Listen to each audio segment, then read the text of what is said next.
98 Books presents The Islander, written by Chris Blackwell with Paul Morley and read by Bill Nighy. Prologue, nearly the end. I was 18 years old when a Rasta man saved my life. I have sometimes embroidered the first part of this story to make me look a little less stupid and give the narrative a dramatic boost.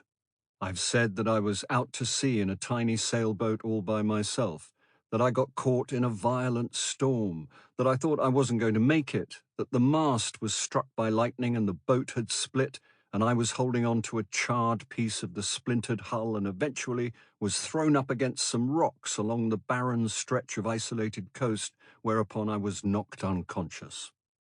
The truth is a little more prosaic. I wasn't on my own. It wasn't a sailboat. I was out in a motorboat with a male friend from England who was in the Jamaican regiment, whose name I cannot recall, and a female companion who I do remember, Lorraine. It was 1955. I was a directionless Anglo-Irish Jamaican boarding school flameout who, for kicks, decided to take a boat ride on the Caribbean with his mates. We set off from Kingston Harbour, passing the sleepy fishing village of Port Royal, a remnant of the colonial city of the same name that provided the setting for Captain Blood, the lavish, jolly 1935 swashbuckler that made a film star of Errol Flynn. 300 years before our little voyage, the English Navy had invaded Jamaica and claimed it from the island's previous colonizer, Spain. Under British rule, Port Royal became the largest English-speaking city in the New World outside of Boston.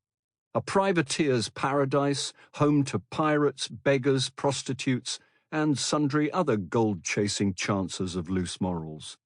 But its infamy was brief. In 1692, as if by divine retribution, Port Royal was finished off by a tsunami, exacerbating a demise already begun by fires, earthquakes, and hurricanes. I am ashamed to say I hadn't filled up my boat's tank with enough petrol, and we soon ran out of fuel. We pulled up on an unfamiliar stretch of shore, a long way past Hellshire Beach, just southwest of Port Royal.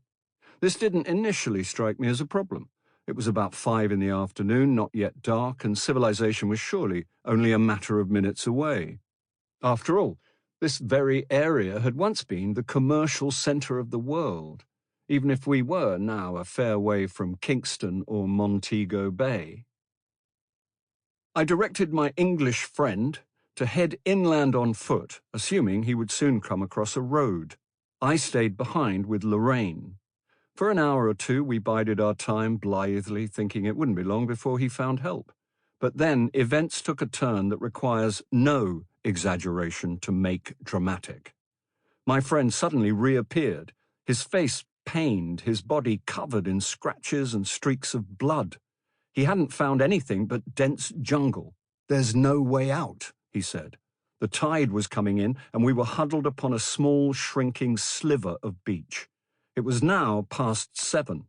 I made an executive decision. We would lie down on the driest area of sand, and in the morning I would walk along the coast to find help.